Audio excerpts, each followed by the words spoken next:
Hi guys, welcome back to my channel. Today I'm going to show you how you can take a screenshot in this BlueStack app player. So you can take a moment, your special or best moment, and save into a image file type by a screenshot. So in order to do that, it's very easy. Just before we try to take a screenshot, make sure you sign in with your account.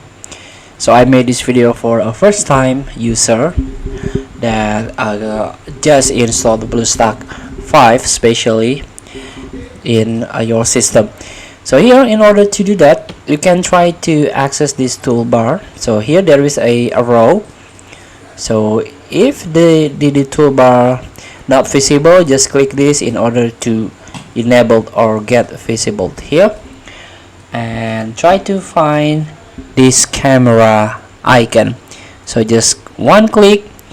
Now the screenshot will be automatically saved in the Android gallery in the folder mentioned below here.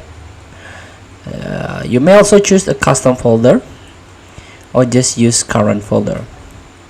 And now the screenshot is taken.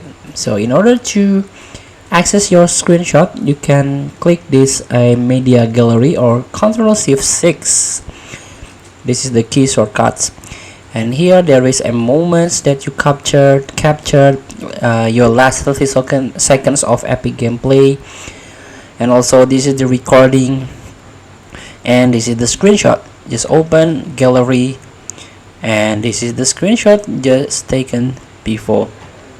So feel free to try. Thank you for watching. Don't forget to comment, like, and subscribe, and also click the button below. See you in the next video.